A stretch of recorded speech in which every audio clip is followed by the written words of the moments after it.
Так, нам еще надо инициировать встречу с депутатами после общественного слушания. Я говорила.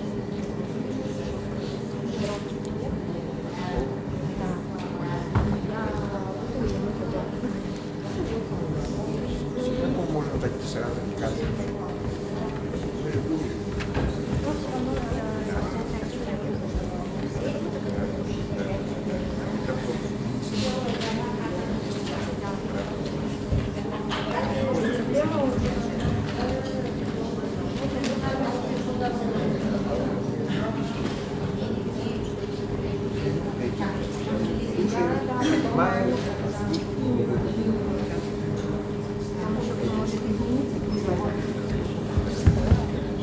Мы должны держаться.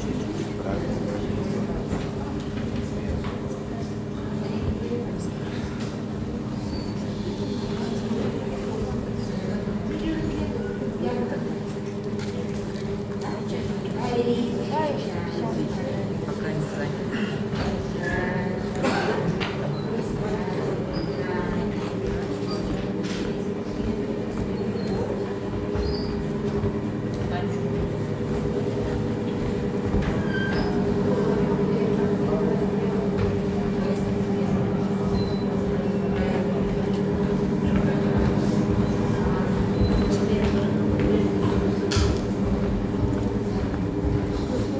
Здравствуйте. Здравствуйте. Вы с картой пришли даже? Что-то? Да, что, да. что вас там вот интересует? у нас карта специально Ну-ка. подарили. Вот, пожалуйста. А какой Хотите вопрос? карту снять? Это как газ будет, мне специально подарили. Да? УГРС. Ага. Чтобы людям объяснила. За мной 1800 человек печку тупит, и вот за них хожу. Это какой район? Намский тракт 13 километров. Правая сторона. Правая сторона. Дача 1 и дача 2. Вы сейчас хотите узнать, будет газ или нет? Нет, у нас вот Категория земель надо узнать. да, и ЖЭС нам надо, чтобы изменили. Для чего земельная служба, для чего все есть? И сколько лет Пусть вы, изменяют. А? сколько лет ходите? До этого я одна ходила. Моя фамилия Мамлукова.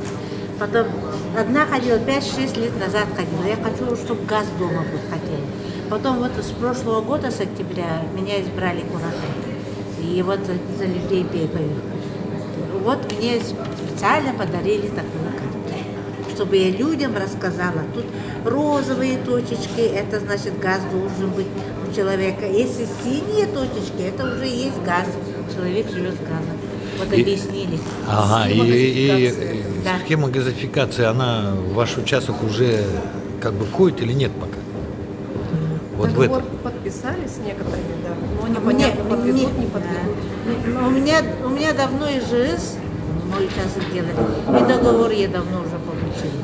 В апреле прошлого года я сразу мне дали договор. Вот. Помимо, у меня-то все есть. Я за людей болею. Я тоже хочу, чтобы люди не топили печку. Это что такое? На улице 21 год. Город Якутск. Город Якутск. И вот на этом слушании покажут, да, когда будет газификация, когда Нет, будет. не конкретно по газу, а по категории земли. Вот земли сельскохозяйственного назначения. Да, да. Поменяется ли категория земель, будет ли перспектива для перевода на ИЖС. Ну, уже схема есть, значит, газ и есть. самое главное загвоздка, если человек, например, оформил участок, да, дом оформил, жилой сделал, сделал. Это тоже сейчас деньги стоит. От 12 до 18 тысяч. Если ты хочешь дом сделать жилым, да? Оплачивать денежки. Электричество от 45 сказали уже, да? А электричество В один. сотах там немножко по-другому. Да, да. А если у тебя нету этих 3 заветных букв и ЖС, индивидуальное жилое строение, то тебе не светит социальная газификация.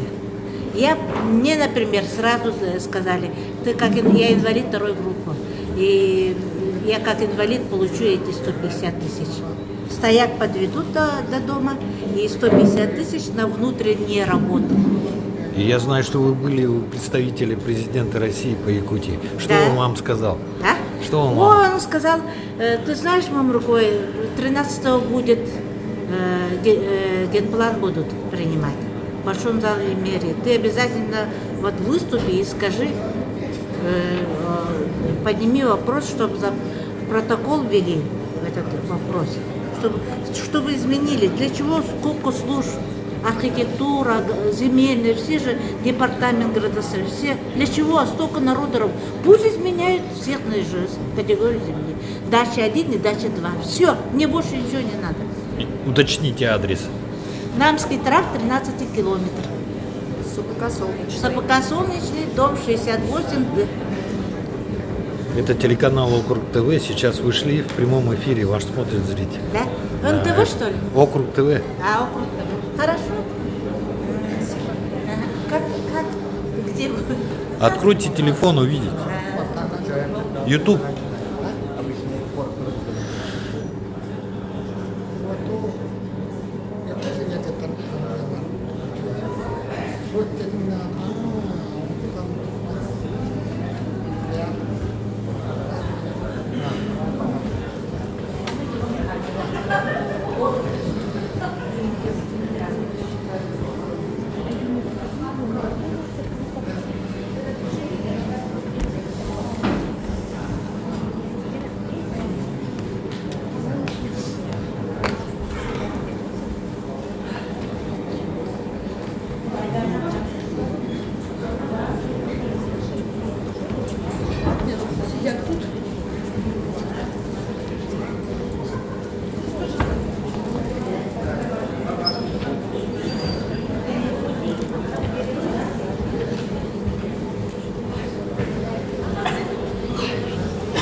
Пока не началось. У вас тоже какой-то вопрос, да? Да, И на какой? А я не знаю, может просто так. У нас смена зоны. Почему-то наши участки попали в производственную зону, и мы теперь построиться не можем. Это какие участки? Это Мархинка 2/1, за техучастком находится 50 лет Советской армии. А раньше они какие были? А раньше они были, видимо, нормальные, но в 2015 году мы случайно узнали. ИЖС, мы покупали дом, был под ИЖС, и везде стояли таблички «Водоохранная зона». А теперь все, зона Б3 у нас. Ни продать, ни газ провести мы ничего не можем, и построиться не можем. Вообще бесправные собственники. То есть, получается, раньше это была природоохранная зона, что ли? Ну, как водоохранная зона, но там можно было жилое строительство, да, дом все Там равно река, должен да, быть, или озеро? Река, протока идет. От Лены. Как раз вот туда корабли заходят на ремонт в техучасток. И вот мы попали. Причем у нас один участок нормальный, под жилое строительство остался, а второй вот как-то так. А, то есть на одном участке 2 дома, да? Один. Нет, у нас 2 участка, получается. а они под одним забором. И стоит родительский дом. То есть его можно было построиться, он построен. А мы сейчас, как молодая семья, хотим построиться, но не можем. То есть, когда родители построили, была одна, а когда вы выросли, она стала другая. Подарила. Она приходила на прием. А вы тоже ждете какой-то результат от этих? А ты Нуряк, да? А там какая зона вдруг? Зона ИЖС. Ага.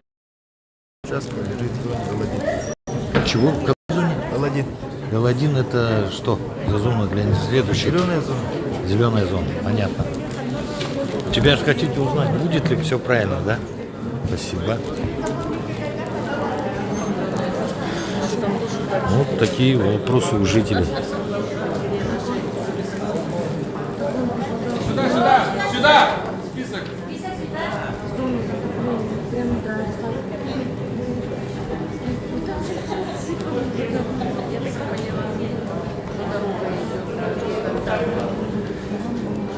Уважаемые участники, добрый вечер. Немножко есть технические моменты. Сейчас мы могут включить экран, чтобы представить, немножко подождем. Ну, пока будем разговаривать, время есть. Ну, я давно не видел этот зал полным при проведении публичных слушаний. У нас вопрос, конечно, очень важный, стратегический. Каждый день генеральный план не меняем. Для этого есть стратегический документ, поэтому, ну, по сути, можно назвать историческим моментом, так как последний генплан мы ждали еще в 2005 году по действующему генплану, который мы работаем, и последние изменения были только в 2015 году.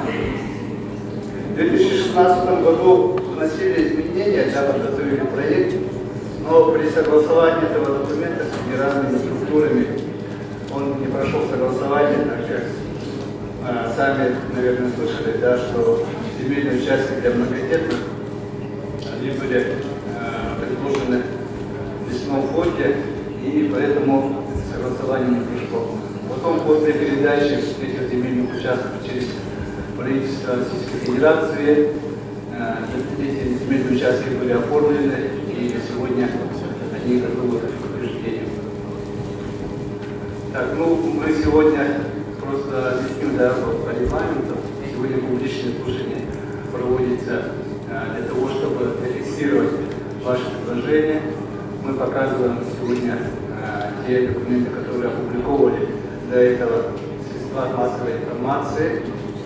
Решение о проведении публичного слушания было принято 19 января 2023 года о назначении публичного слушания за номером 46.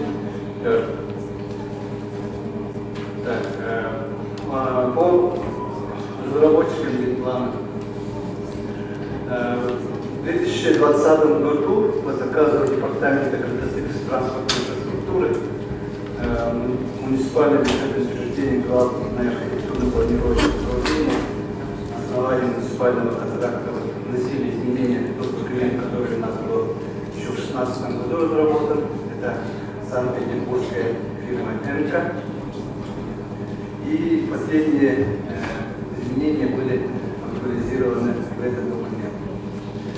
По процедуре публичных слушаний вся информация была опубликована в средствах массовой информации, в газете «Эхо столицы», на официальном сайте окружной администрации города Якутска. Так, и согласно положению о публичном слушании мы по итогам слушаний готовим заключение главы, так, и направляем протокол и заключение для принятия решений.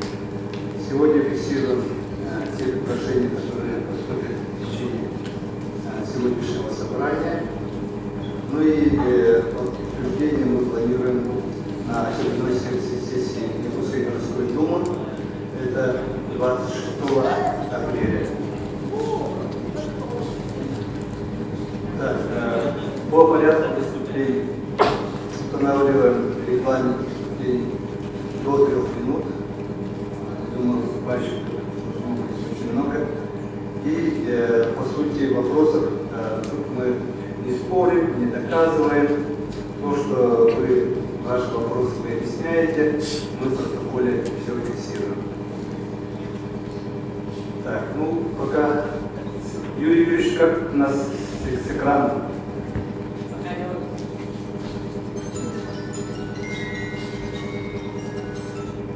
Так, технические моменты не устранены, поэтому... Юрий Ильич, может быть, тогда мы сразу к вопросам приступим, пока устраняете палатки?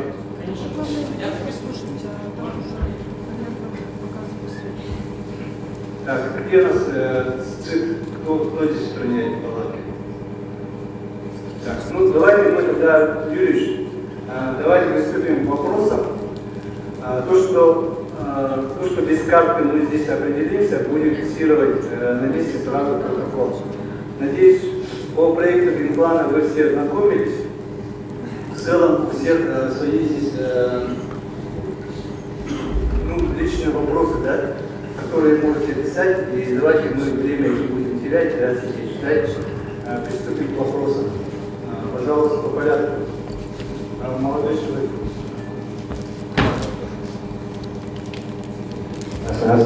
Здравствуйте, меня зовут Попов Иван Михайлович. Я строю дом в Сатале, дом Сатал. И у меня такой вопрос. Какие квартала Сатала могут рассчитывать на изменение территориальной зоны, предусматривающей индивидуальное жилищное строительство, да, с учетом планируемых изменений генплана? Такой вопрос. Вы с правлением Сатала общаетесь? Нет, не общаемся. Ну вот рядом, ты задал. Вы сразу свой вопрос, когда сейчас вместе с молодым человеком, сразу задайте, чтобы не было нас разных выступлений. Давай я скажу. Да.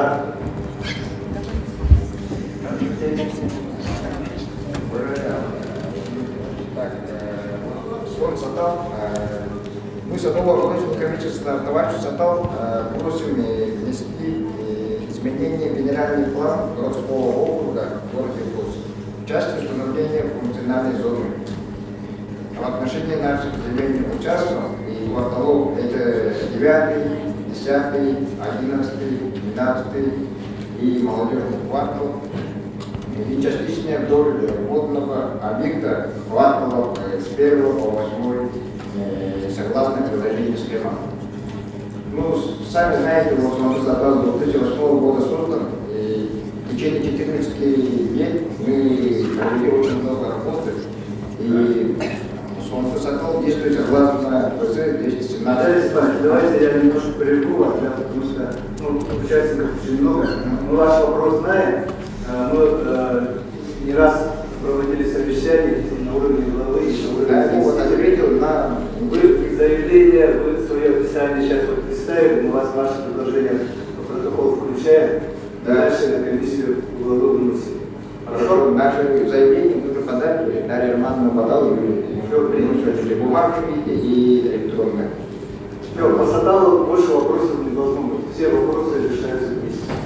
Так, пожалуйста. Здравствуйте.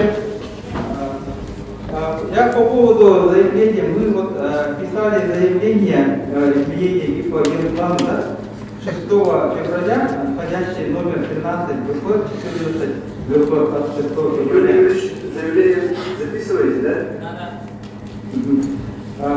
Мы писали заявление о внесении генплан, собственник Барашкова Елена Семеновна, моя сестра.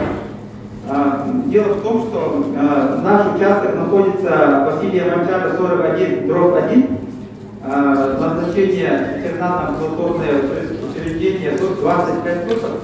Там по правилам землепользования и застройки у нас зона G6. А по генплану стоит коммунально-складское назначение. Мы вот заявление писали о внесении изменений под зону G6.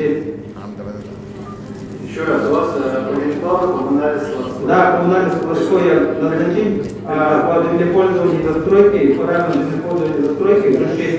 Предлагаете изменить на этажную жилую застройку? Да, на G6. Вы вот заявление сейчас описали ситуацию?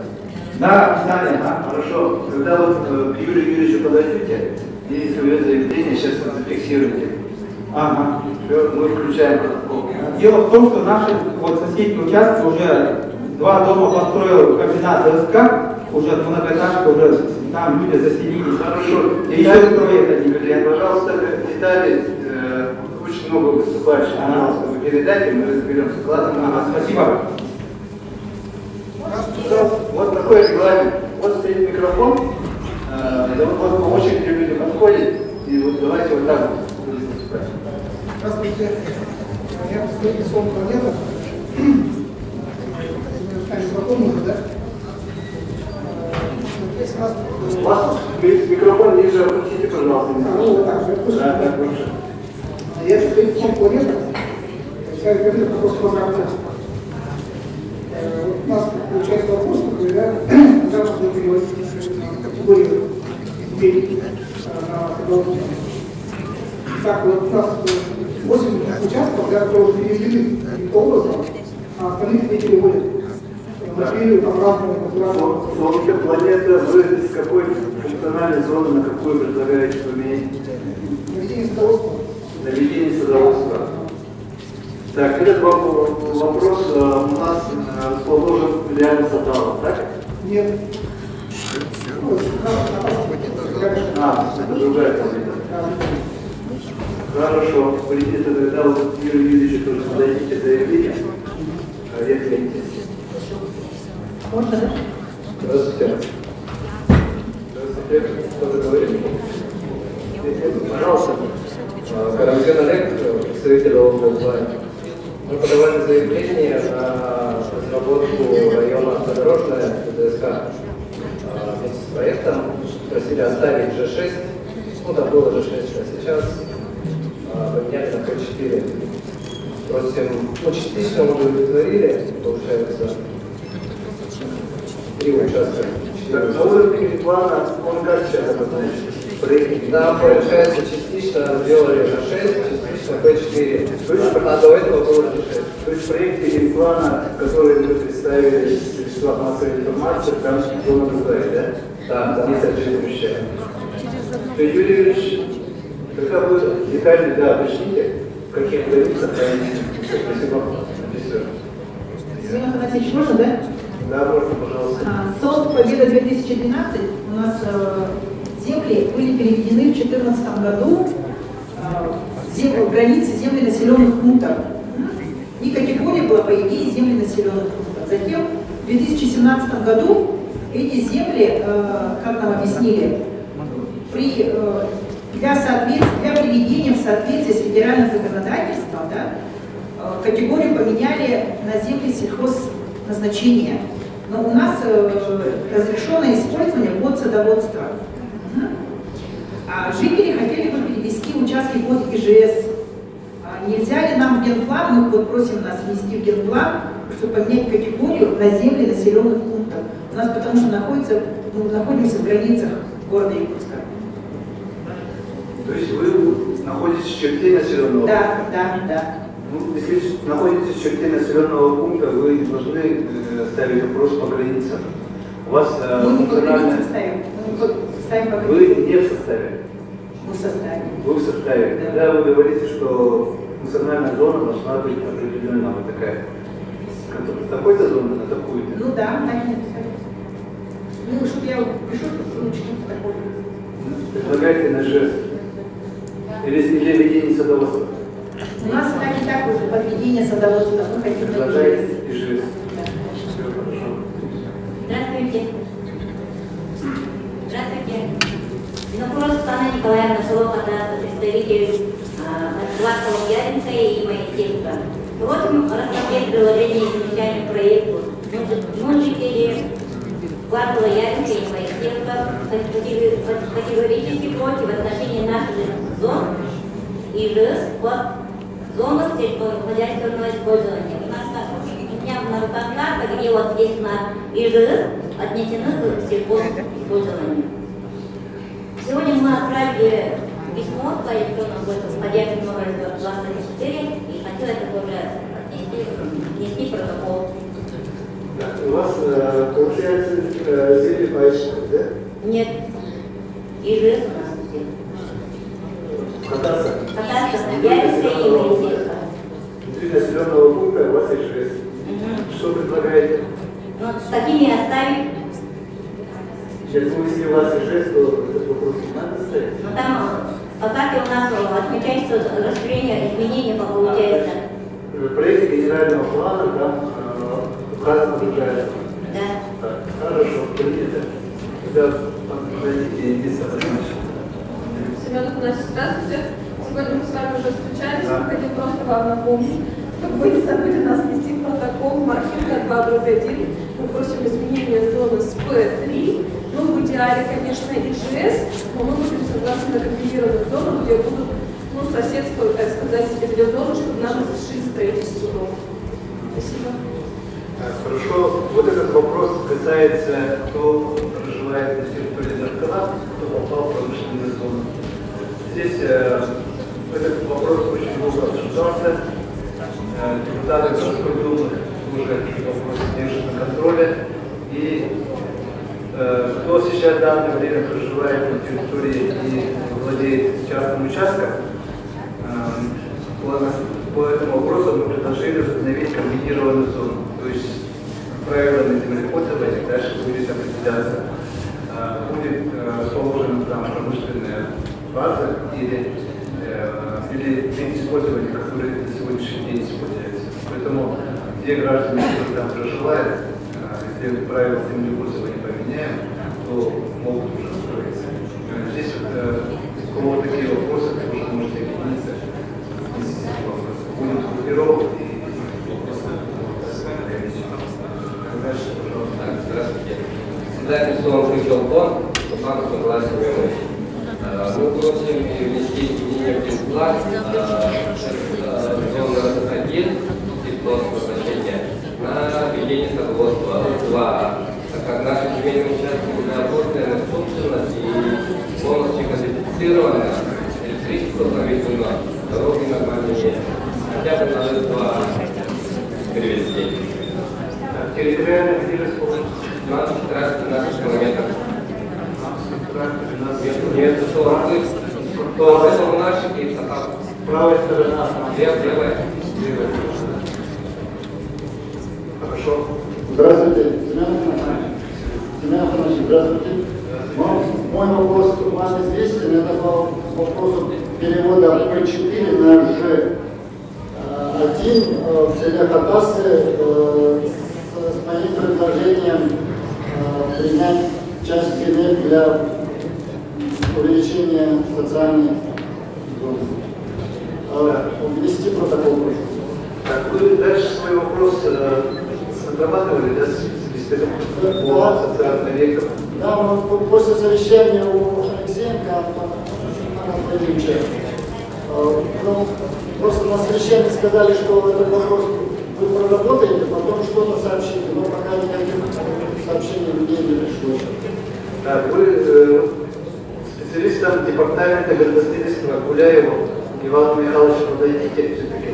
И пока до утверждения генплана этот вопрос по социальному объекту закройте до решения комиссии. А протокол это будет? Протокол мы вас включим обязательно. Да, спасибо. Здравствуйте. Здравствуйте. Уважаемый Семен Афанасьевич, я возглавляю Сергейского Хатаса. Я прочту, что быстро.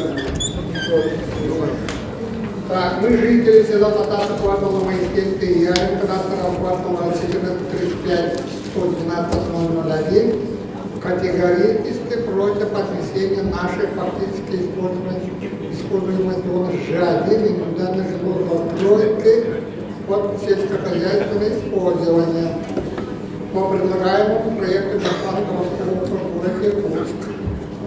Наш квартал устраивается согласно утвержденному проекту планировки межевания территорий. Квартал застроен индивидуальными жилыми домами, полностью электрифицирован, улица центрально устраивается и передан муниципальной инструкции на усадьбу домов включены в федеральную информационную адресную систему. Подключены в схему и проекты кассе квартала. Вся стройка ведется с площадью разрешения на строительство. Вот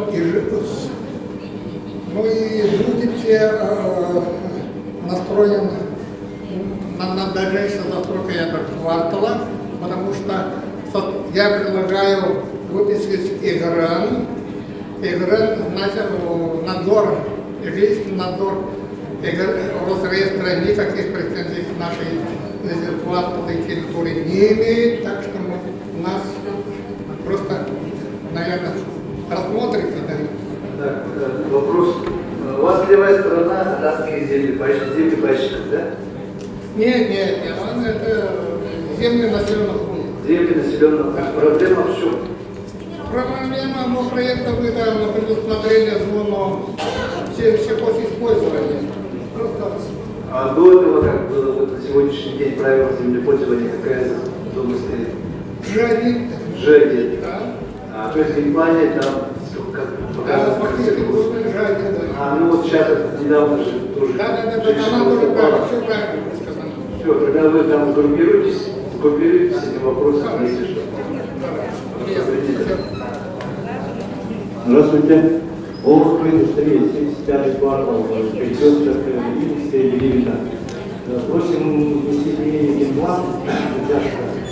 Там по правилам использования стоит G6, а в генплане показано там зону метров. Вот таким просим внести изменения, что там по G6 соответствовало.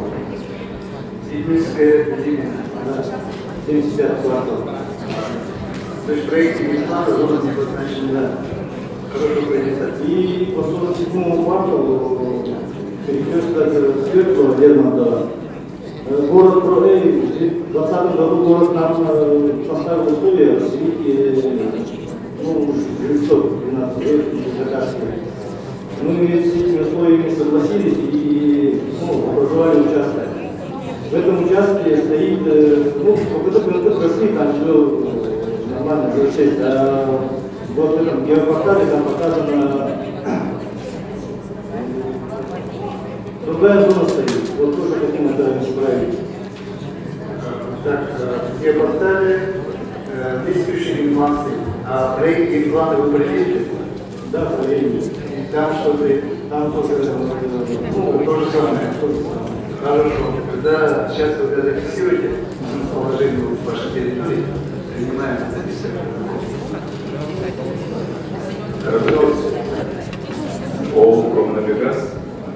Мы в 2021 году приобрели два земельных участка по Волжскому тракту, улица Центральная, 120 и 122.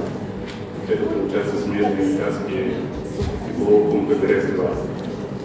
И мы несколько раз обращались с департаментом Российства не имеем значения на коммунальные складские. В этом плане не включен, поэтому я попросил включить. То есть предлагаете включить вид коммунально-складского назначения. А в данное время там какая зона установлена? По нашим документам ЖС. Ну, это вот как раз смежный участок там. Для проектов ГРЭС-2, да? Который под горой стоит. Хорошо. Так, вы заявление на бумажку написали? Да, несколько раз направляли в департамент Российства и недавно тоже Когда, пожалуйста, сюда подойдите. С этой стороны, пожалуйста. Это девушка за меня. 15 раз 13 километр, первые дальше и вторые дальше. У нас такое предложение. Переведите наши земли раз 2А сейчас. Первые дальше и вторые дальше. И категория земли, вот это полностью автоматом может измениться. Чтобы люди без беготни, без толкотни, чтобы получили все ИЖС из-за этих трех букв. А без ИЖС наша сторона вообще 1800 человек топит печку. Зато я кураторством занимаюсь. И сколько можно топить эти печки? Потому что люди мне дают ИЖС. То в жилой земле, и то за деньги от 12 до 18 тысяч. Это оформление. А Ижевске кому-то дают. В нашем районе по федеральному разреестру одна Мамбуркова Ижевске. Больше не ходит. Почему так? Вот этот вопрос можно написать заявление и разобраться. Это будет в протоколе? Амская сторона, правая сторона.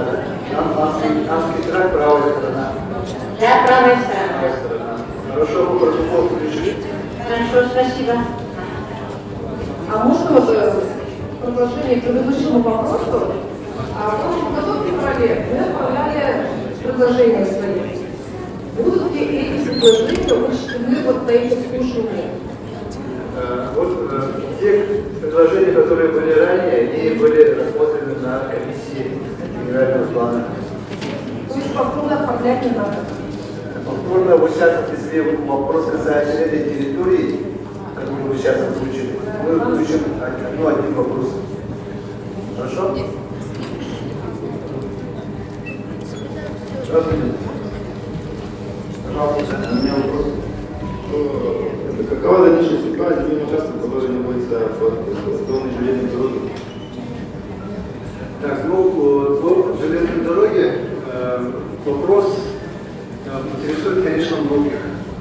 Этот вопрос мы ставили перед Министерством транспорта Республики, так как все слышали, да, что мост у нас автомобильный на сегодняшний день.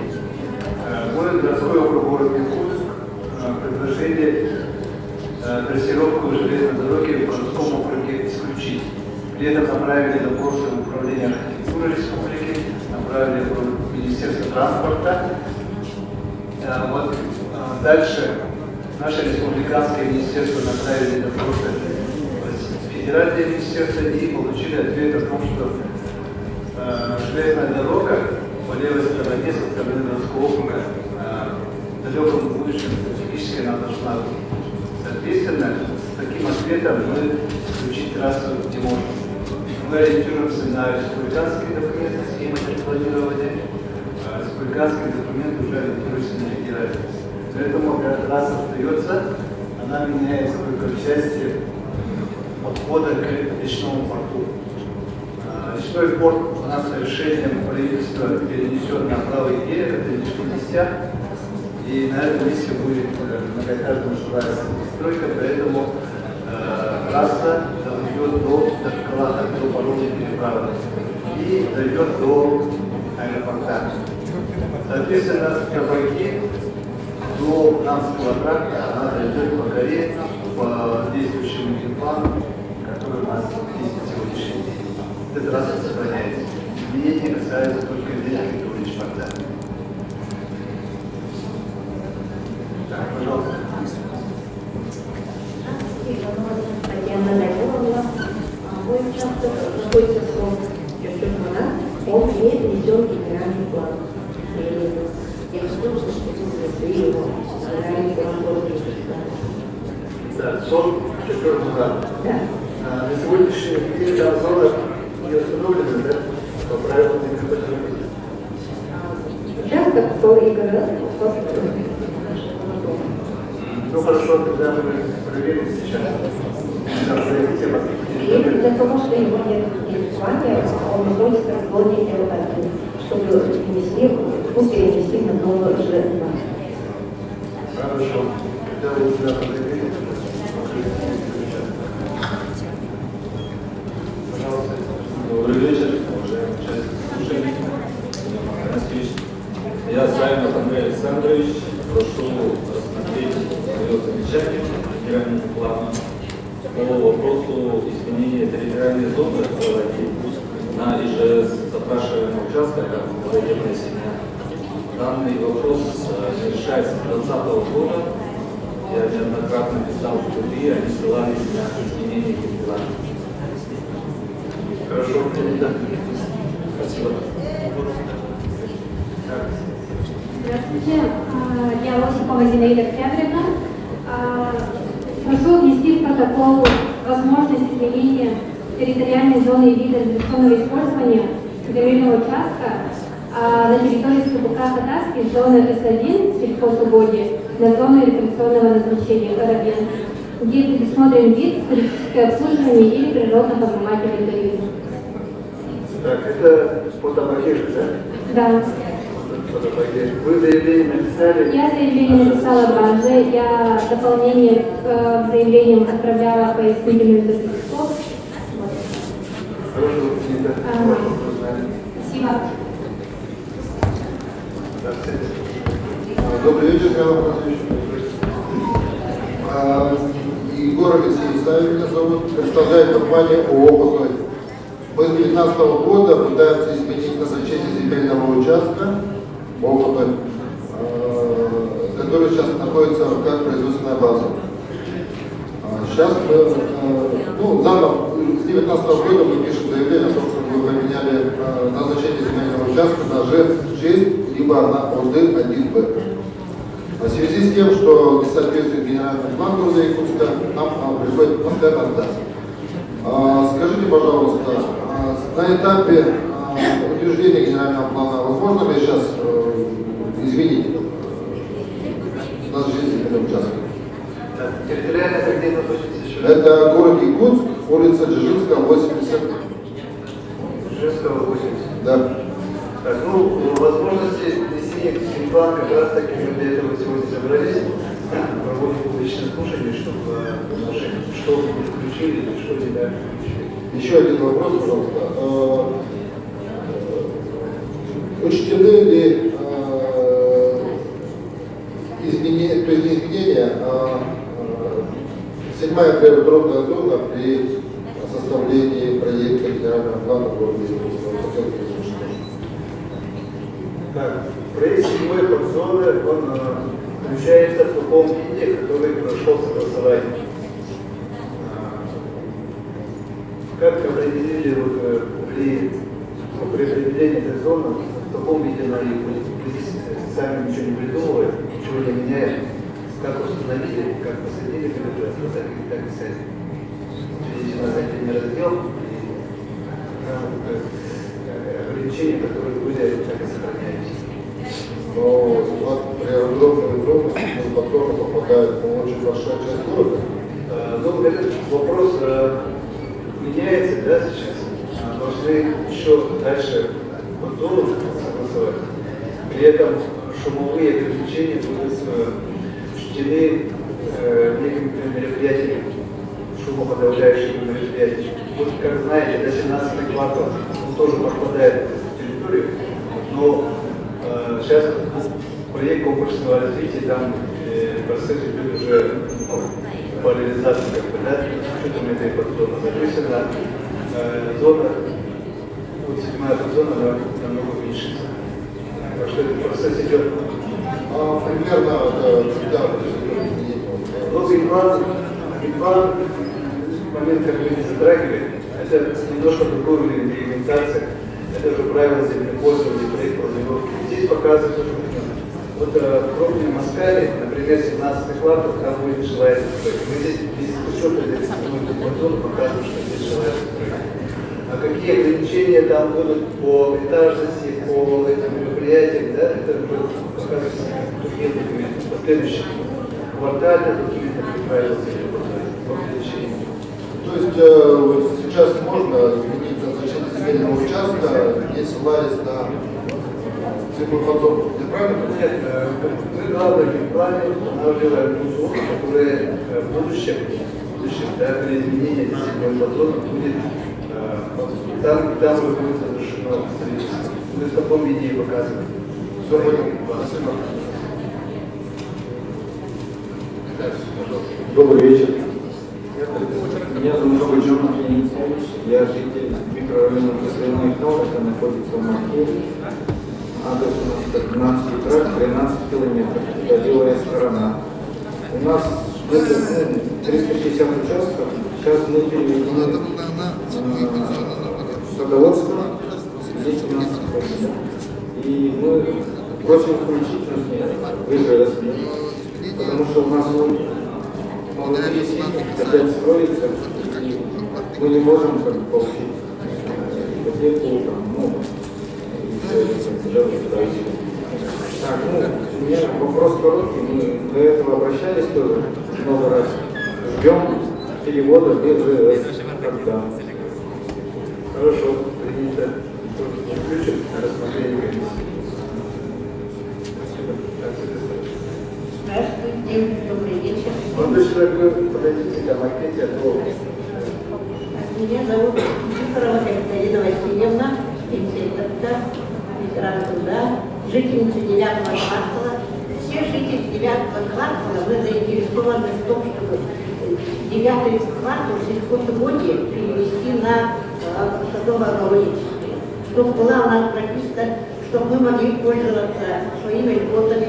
Лично я прописана сейчас в Алёпинском районе и живу 7-й год в 9-м квартале 1-м участке. И не могу даже пользоваться льготой проездными, своими проездными законными, через 2 года. Вот 3 проезда уже пропущены. Невозможно, потому что если ты живешь в Алёпинске, живешь Алёпинск, Иркутск, там Москва и обратно. По сути вопроса, пожалуйста, объясните. 9-й квартал микрорайон Сатал, да? Сатал, 9-й квартал.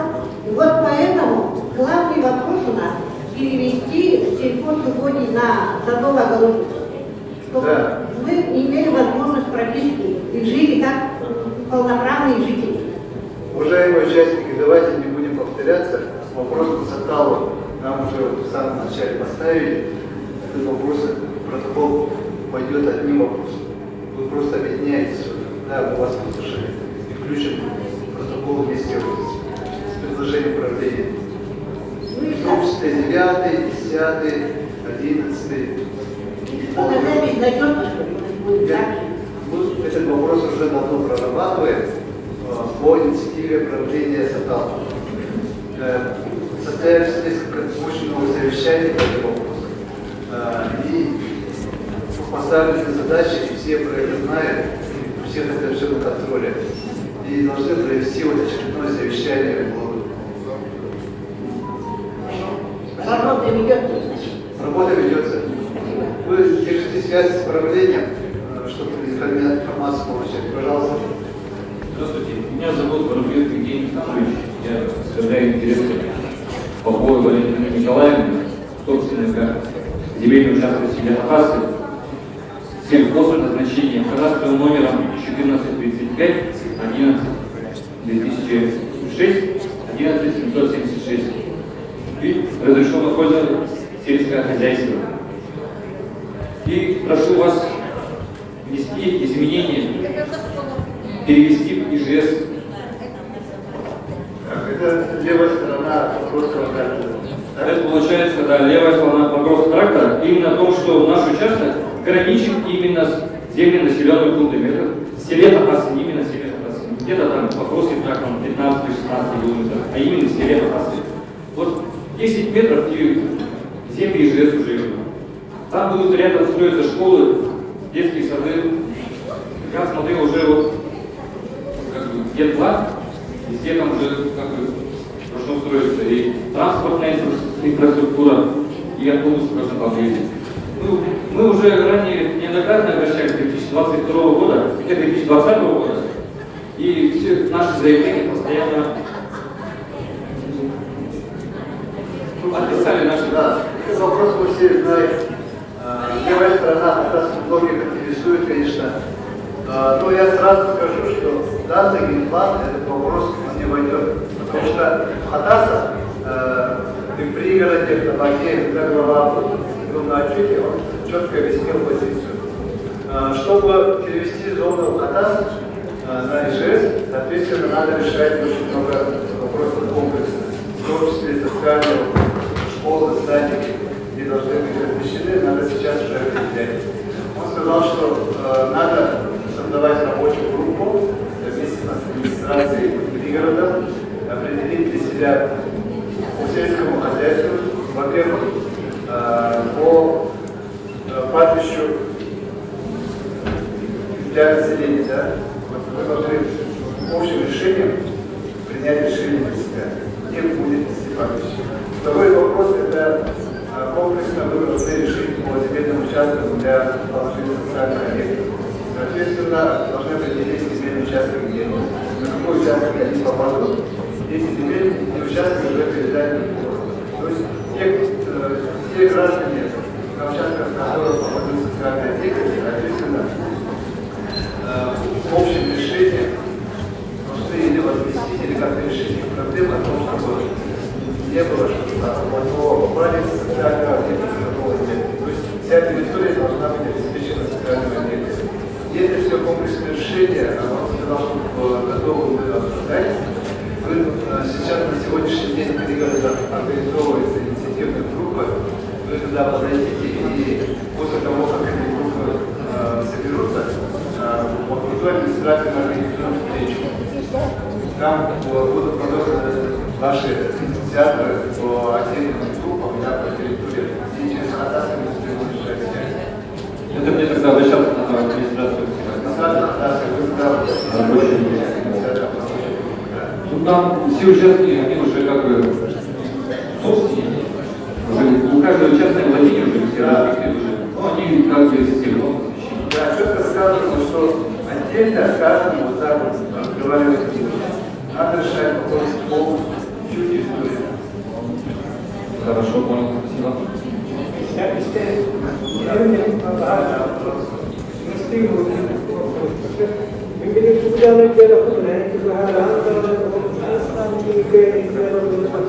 Микрофоны один просто дал.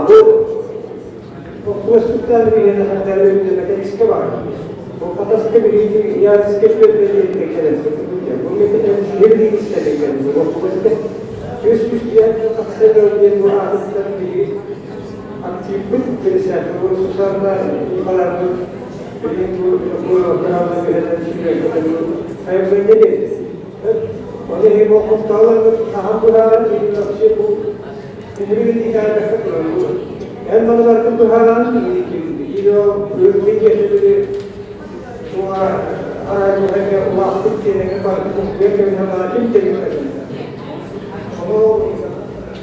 خاصيته شروع ميدانية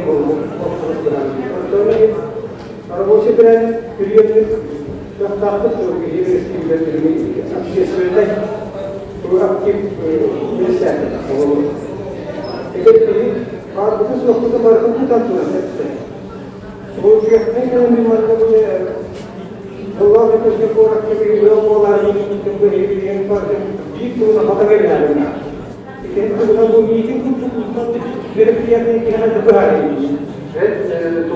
Вопрос остался, наверное, когда отострели Я следую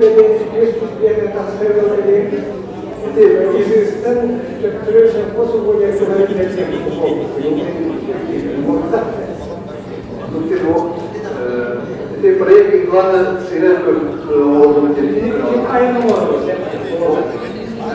если мама вас вот первые двое там выступающие были, да, как раз таки там сказали, что у них сегодня не жест, а проект и план сельхоз показывает.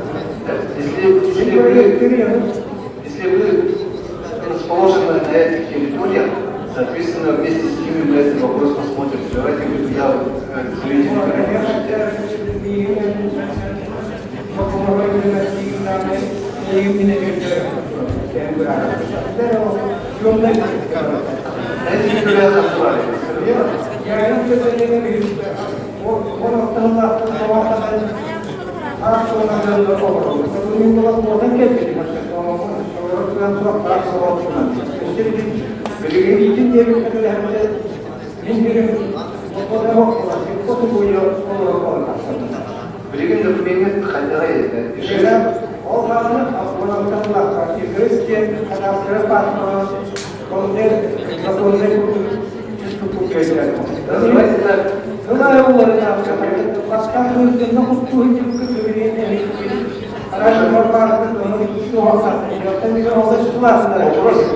Давайте объяснять деталей, да? С какой зоны на какую предлагаете? С какой зоны на какую предлагаете? А ну зона, а на колонках не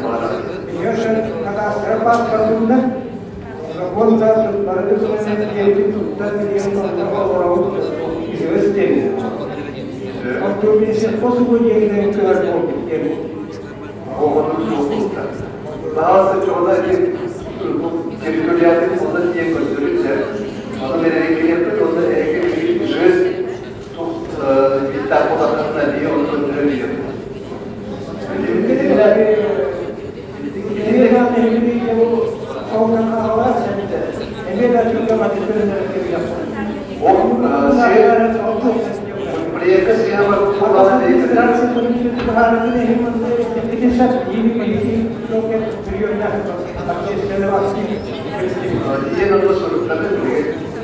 Отдельно контактных авторов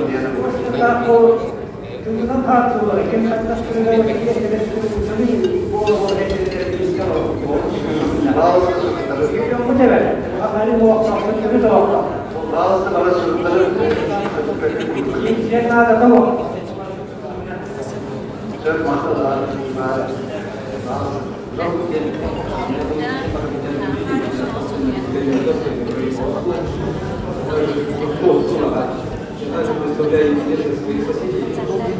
Дело в том, что мы уже несколько лет не можем строить из-за незаконного отнесения наших участков в общественные другие зоны. Вы знаете, я вам ходил. У нас решение суда имеется в нашу пользу, да?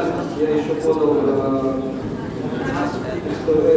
иск, заявление в прокуратуру.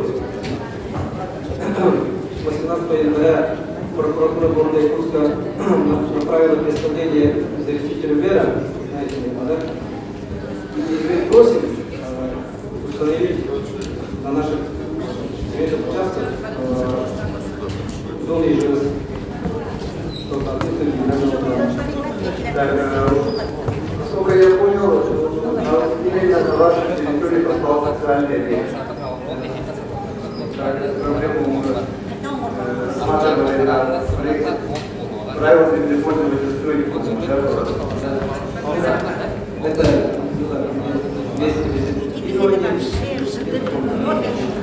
я, конечно, понимаю, в нашем окружении для развития нужно, но нужно это делать в рамках закона. Да, вот как раз таки про этот момент я говорил, я говорил потому что вот, на чей участок попадают социальные объекты. Сегодня вот по действительно не было комплексного подхода. Когда туда заходили, когда меняли зону, там не учли, что социальные объекты попадают в чей участок. И не были решены комплексно. Когда же не переводят, сейчас вот на ошибках вот этого школы как раз предлагает, чтобы все вместе решили, где будет располагаться социальный объект. В вашем случае должны были ваш участок, за счет вашего участка должны были возместить участок социального объекта. Но в вашем случае у вас решение суда же есть, да? Решение суда есть. Решение суда есть, да, давайте мы протокол будем включить. Если все тогда предложение, мы на комиссии мы тогда с решением с документами, которые есть, этот вопрос рассмотрим. С этой стороны микрофон есть, да, Владимирович?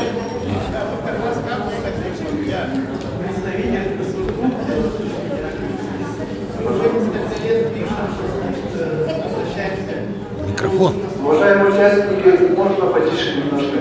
По выносу красных линий, да, мы знаем, что у нас уже стали планировки, да, в связи с тем, что на исторические устарело, надеюсь, что тут наши предложения, наши свежих наших планов. Ну, у нас там вообще 3 земельных участка, да, больше где-то 4,5 грамма. Это автодорожный То есть у вас ваш земельный участок расположен на территории планируемой дороги. Объездной дороги. Мы хотим как-то предложение как будет звучать? Ну, планируем.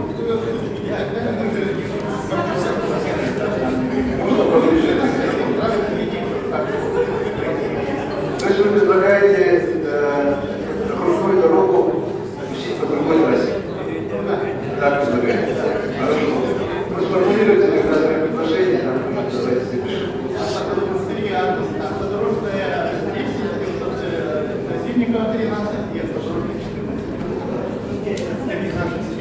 Ну и коллективное письмо вот заявили в последнем заседании. Ну, коллективное письмо это отдельно, а мы сегодня давайте зафиксируем уже ваше обращение. Все, спасибо. Пожалуйста.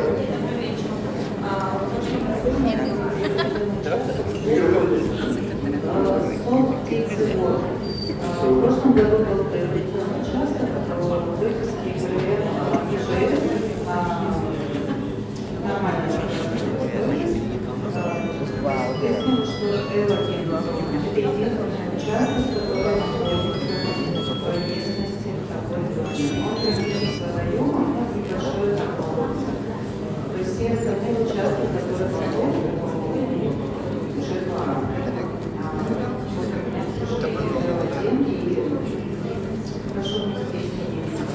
Вы с проектом генплана ознакомились, я посмотрели, куда попадает ваше земельный участок. С проектом генплана. То есть я хочу сказать о том, что в проекте генплана обычно вот такие маленькие пятна, зеленые зоны, они не показываются. Вот как на экране видите, да, вот показывает большой желтый пласт, а внутри уже правила землепользования стройки, они устанавливают зону, территориальную зону. Соответственно, у вас на городе нет территориальной зоны. Поэтому вы в проекте проверьте, да, территориально ваш город по опубликованным материалам проверьте. Есть ли вот маленькое пятно, которое у вас здесь на этом проекте? Если это пятно есть, то, пожалуйста, обращайтесь. Все, проверьте. Вечер добрый. Насчет генплана я хотел бы сказать свое мнение, что у нас все центры, да, и рядом у нас находится, с одной стороны, СУОК, федеральная структура, где у нас ограничивается. В 2005 году, который просто генплана была подтверждена насчет изменения и объездной дороги, генплана объездной дороги.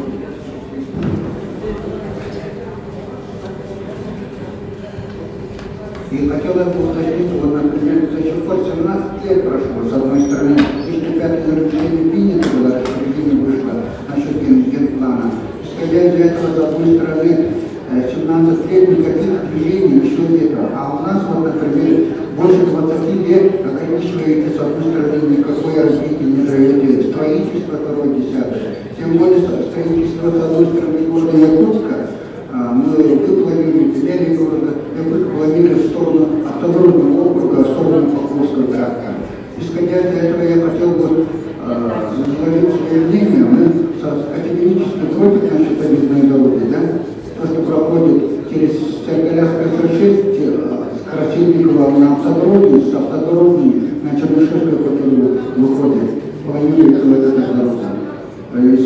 И хотелось бы уточниться, вот, например, с одной стороны, то, что, вот, например, ограничение до сих пор, с одной стороны, 17 лет прошло, то, что у нас требует, да, больше 20 лет. Группа, с одной стороны, никакое развитие не дает, а то, что автодорожного округа, а развитие, вы говорите, с одной стороны, да, а у нас автодорожного округа, с одной стороны, ни социальных объектов, ни сбербанков, ни аптек, ничего нет для жителей и для работников нашего округа. Ну, хотелось бы вынос или как-то изменение генплана объездной дороги, чтобы делали. Учитывали именно с одной стороны наше мнение предприятий, тех, которые жители автодорожного округа и Социальского округа. Этот вопрос вместе с тем вопросом, который СУФО задавали, да? Да, самого федерального, да. Это одни и те же участки где-то? Рядом совмещенные, которые рядом у нас находятся. Рядом с этой же трассой? Да. Хорошо. Тогда этот вопрос давайте мы с вами вместе группируем, да? Рядом давайте комиссию вместе.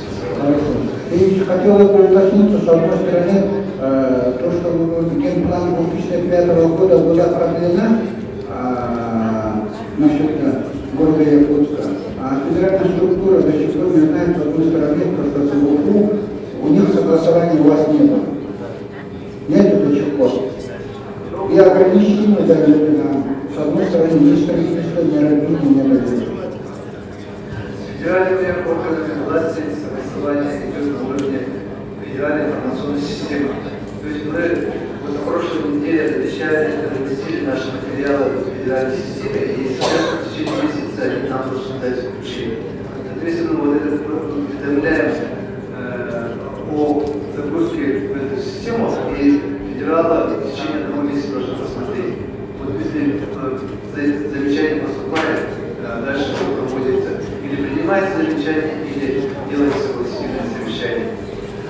Если не поступает никаких обращений, соответственно, это не считается согласованным. Все правильно, да, с одной стороны, да, я уже понял, но только с одной стороны, просто более оперативно надо решить этот вопрос, потому что с одной стороны, это вопрос линии успеха, что вот генплан принято, а вы будете делать через 30-50 лет, а у нас нет людей. Вот даже внукам останется только. До этого еще и будет решать. Надо более оперативно, более человеческое прийти, решить вопрос этот головами. Ну, конечно, объездное шоссе, но все равно в любом случае должно быть, но на уровне федерального плана обычно показывается общее направление. А детализация уже может быть и проект планировки, и правила землепользования. То есть это следующий уровень. Хорошо. А что тут показывают влево-вправо, там на 10 метров на генплане показывается схематично. Но с одной стороны, то, что федеральная структура даже не согласована у вас. А вот уже давно, больше 20 лет ограничиваете людей, предприятий. Ну, например, стратегическое планирование для этого стратегическое, потому что он планирует не на 5 лет. Если планировано, с одной стороны, федеральным законом по земельного кодекса, с одной стороны, если муниципалитет будет образование, принято, с одной стороны, если в течение 3 лет, если она не принята, никаких изменений, каких-то решений нет, то, с одной стороны, она теряет, с одной стороны, свою силу. Ну, если не выкуплено, конечно, никак не должна ограничивать по виду пользования, который у вас на сегодняшний день есть. Вот этот вопрос, да, юридически вы можете поставить. Есть вот проект планировки, который в течение 3 лет действует. Если в течение 3 лет не выкупили участок, соответственно, вы имеете право его использовать. В эти моменты это уже ваше право. Вы с юристами проговорите. Я думаю, что все территории не можем уже выступить сразу. Давайте так. Хорошо, протоколе будет фиксировать это все полностью? Что? Наш вопрос в протоколе будет фиксировать? В протоколе, да, вот сюда подойдите, вот нашему специалисту и фиксируйте. Спасибо большое. Так, спасибо, пожалуйста. Еще раз здравствуйте.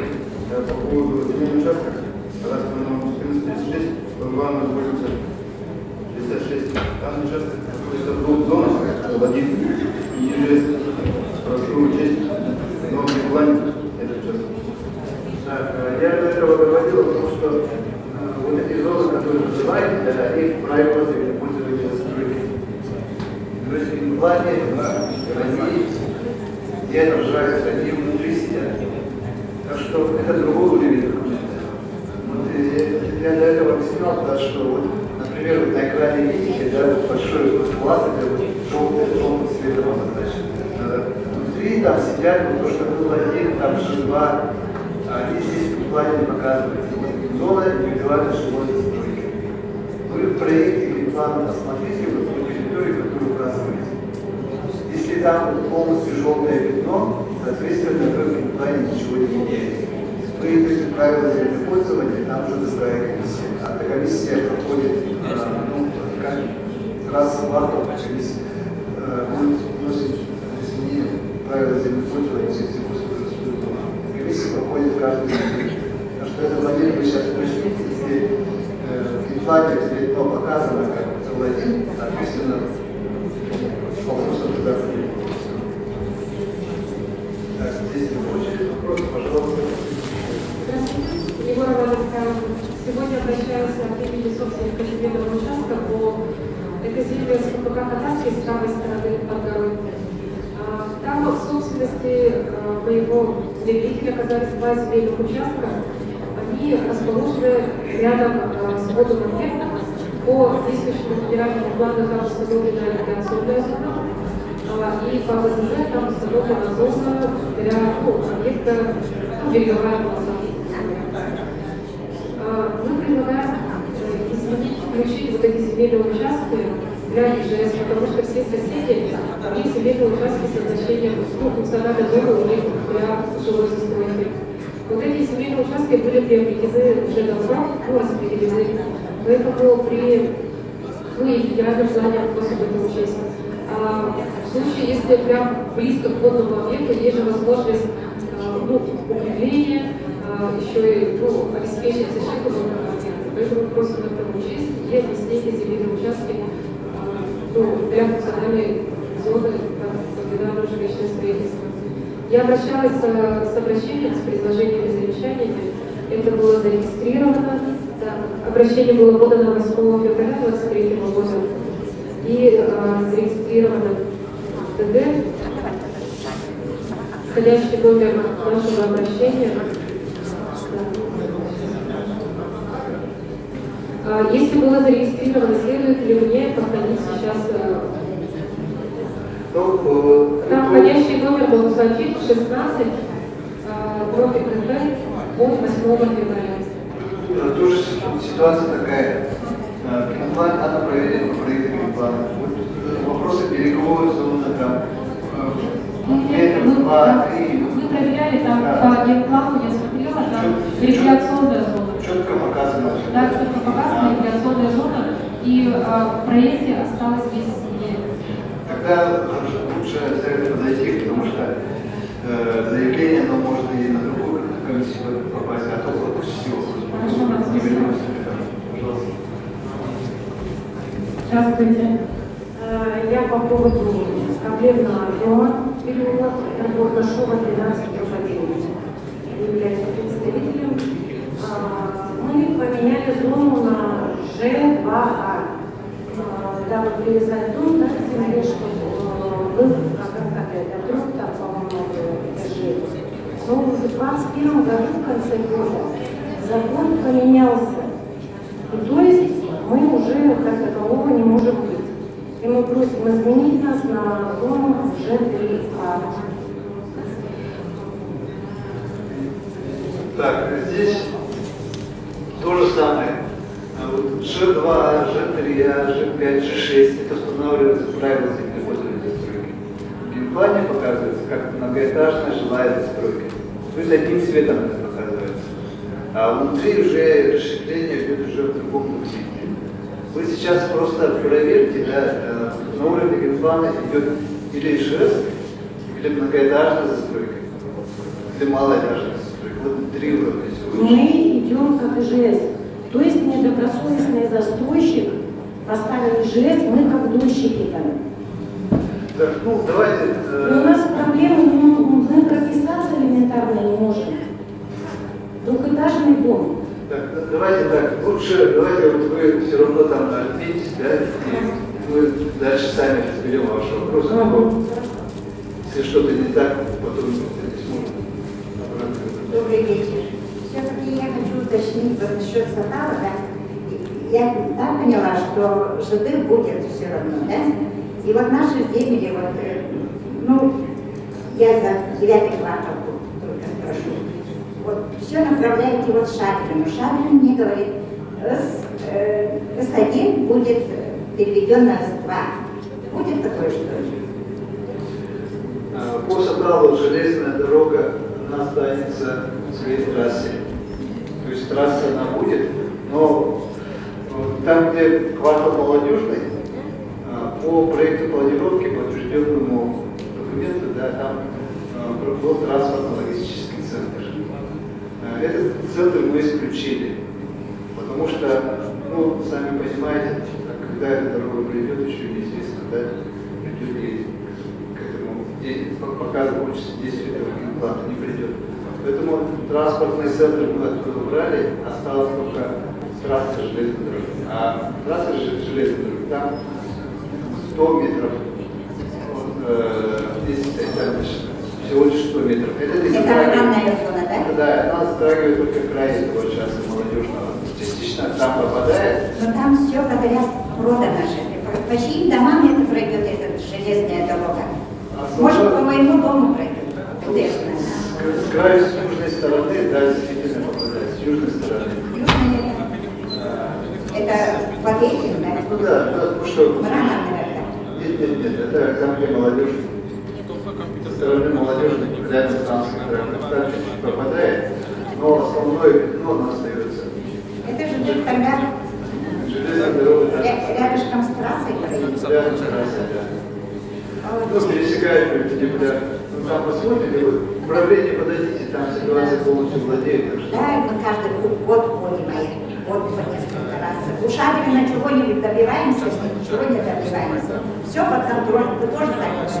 Все под контролем. Вопрос генплана, он действительно с 2015 года не вносили изменения в генеральный план. Вот только сегодня мы провели эти публичные слушания.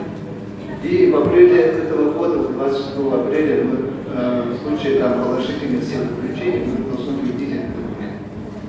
До этого, да, действительно не было возможности уйти. Дальше прокуратура с этим шагом. Добрый вечер. По Сахарскому первенству Наталья Алексеевна прошу внести протокол предложения в части изменения в генплане границ красных линий земельного участка, расположенного по улице Автодорожная, 7.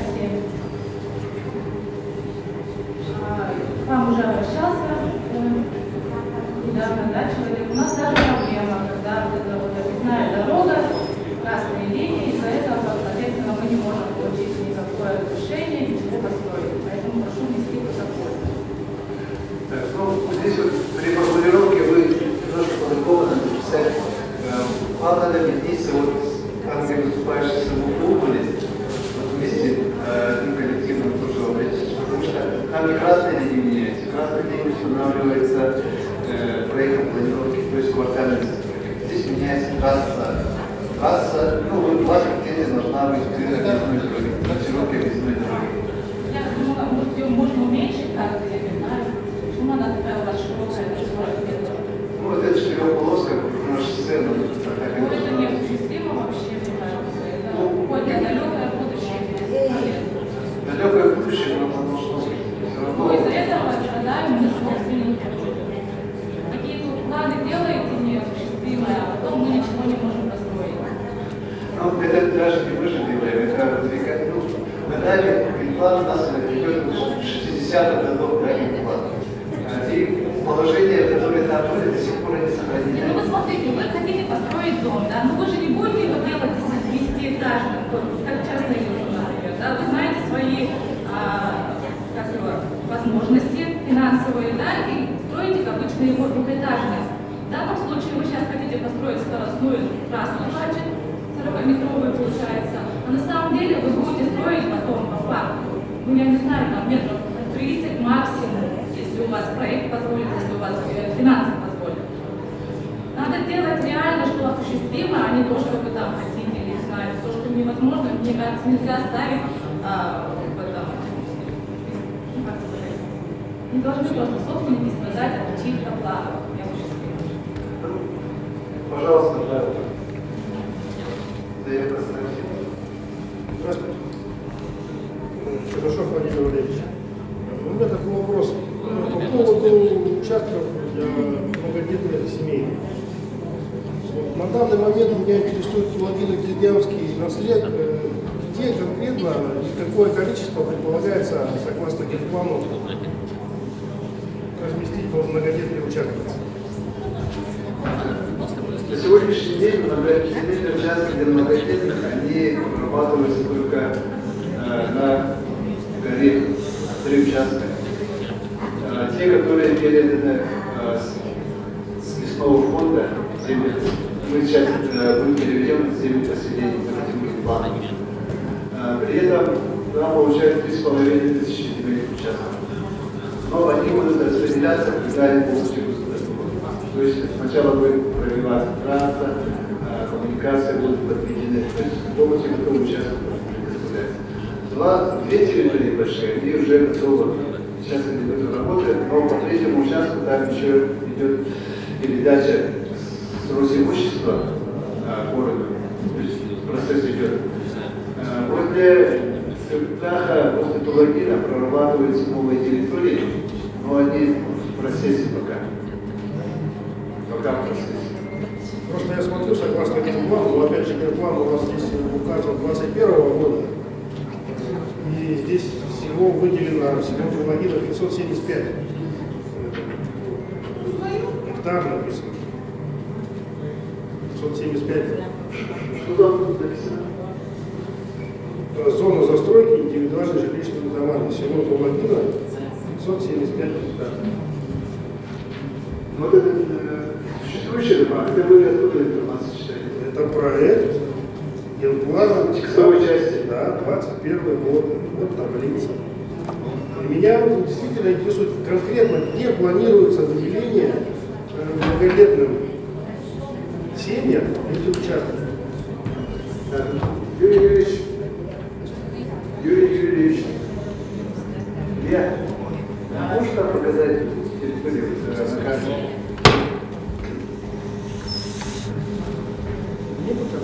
Да, сейчас мы на экране покажем. Так, еще вопрос есть у кого? Пока там находитесь. Олег, вопрос здесь. Да, есть.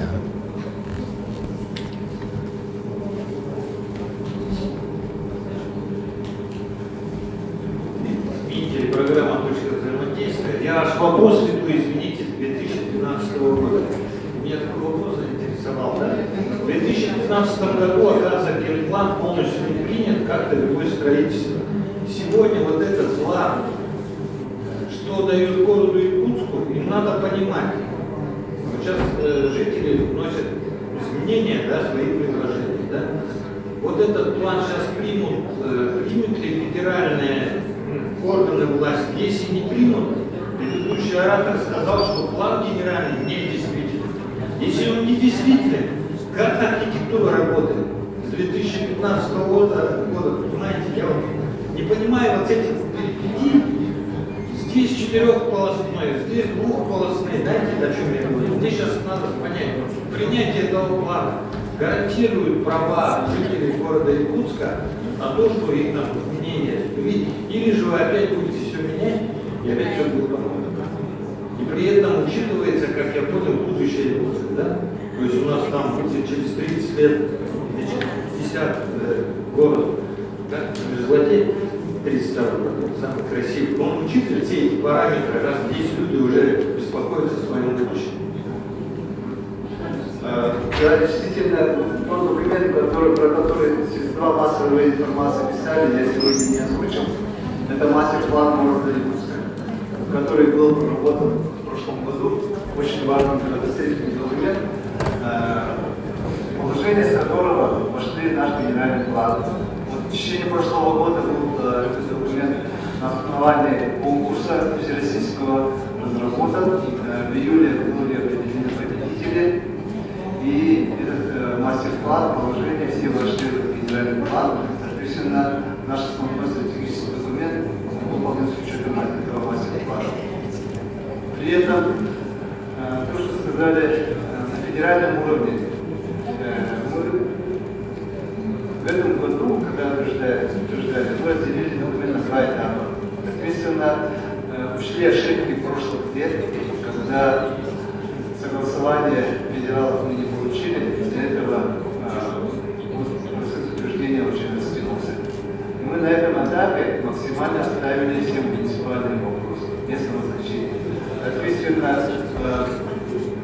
увеличение черты населенного пункта здесь тоже не было, так как новые земли с лесного фонда тоже мы здесь не захватывали, из-за того, чтобы быстрее определить этот документ, чтобы было легче. А вторым этапом уже мы пойдем на увеличение вот этих федеральных земель. Там есть вопросы по новым территориям для многодетных, там есть увеличение территории кладбища, есть увеличение черты населенных пунктов. Вот эти все вопросы мы оставили, сложные вопросы, мы оставляем на следующий этап. Сегодня мы должны принять то, что у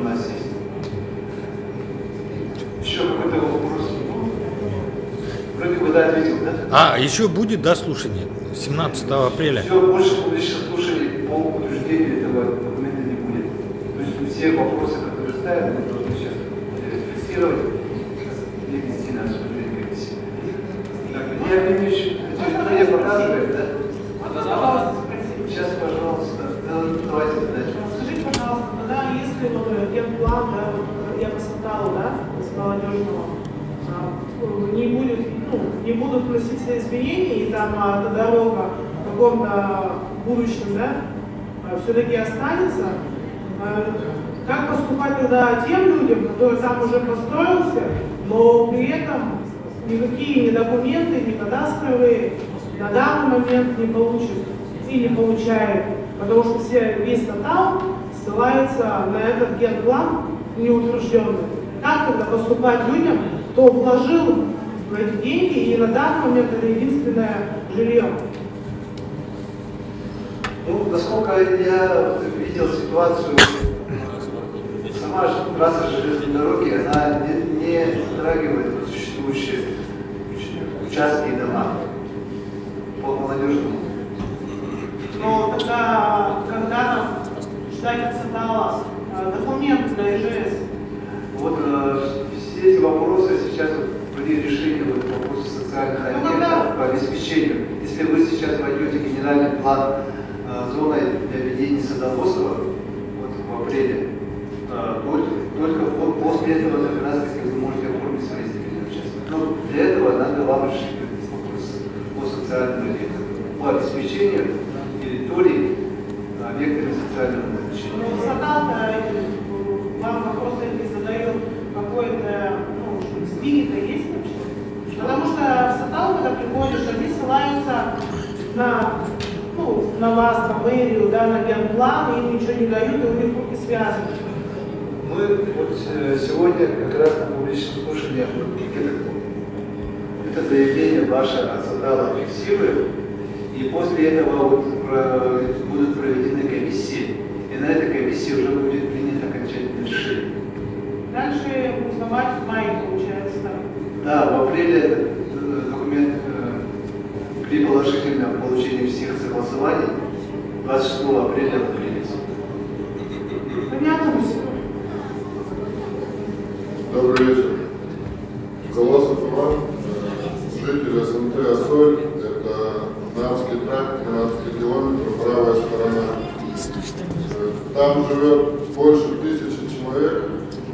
И уже на протяжении с 2005 года мы требуем, чтобы наши земли перевели в ИЖС. Вот сейчас мы подходили с представителями наших других участков, и нам дали понять то, что данные земли еще очень долго не будут переведены в ИЖС. Как вот нам быть? Мы уже писали письма и индивидуально, и коллективно писали, и никак не реагируют на наши просьбы.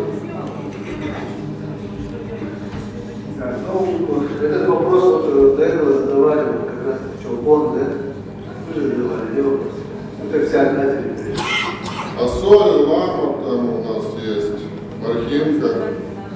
Ну, да, проблему мы знаем, но надо как-то настойчиво. Мы уже куда настойчивее это, уже вот люди хотят ехать в приемную президента, уже куда настойчивее. Ну, на комиссии, на заседании комиссии мы сейчас вытащим, вы тогда объединяете все свои вопросы. Там 19 соток, от 3 километров Марки до речки Марки. Очень большая территория и никаких вообще нету сподвижек в этом направлении. Как-то нас мимо и газификация пошла. Главное, до сдачи Камгаласа газ провели, а мы в черте города находимся, нас как-то мимо все это прошло. Интернет в доме уже есть, а газа нет. Вы на уровне руководства на приемах были, да? Да, уже много прибыли. Здесь вот заместителям главе ходили, да. Какие ответы? Вот ответов много от нашего куратора. Вот я помню, мы на комиссии один раз рассматривали, здесь был отказ.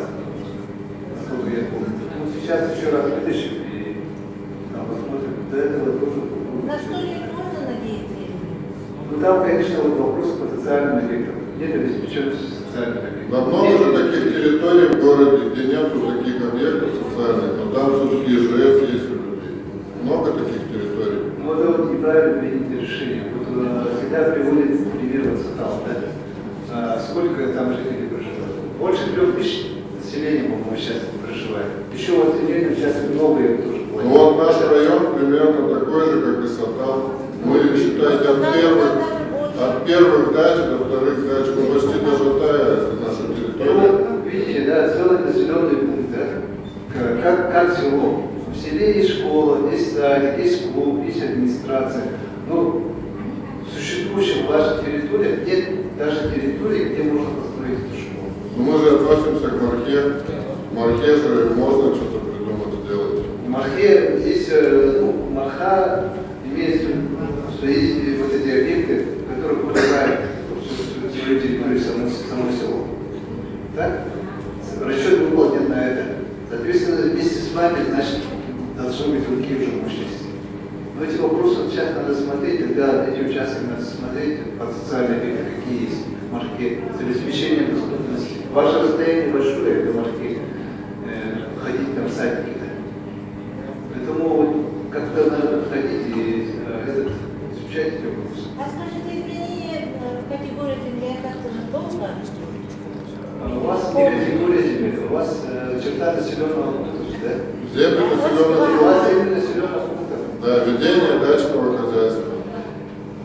У вас нет, у вас даже не ведение. Вот у меня документ. А у вас ведение садоводства? Ведение дачного хозяйства. Ну, сейчас приравняли же ведение садоводства, если же можно уведомление получать, разрешение строительства. Ну, разрешение не всем дают, и это тоже платно. Там сумма не маленькая, в районе 20 000 рублей. По газификации у вас вопрос стоит, да? И по газификации, да, вот у нас уже с 2005 года все как-то мимо проходит.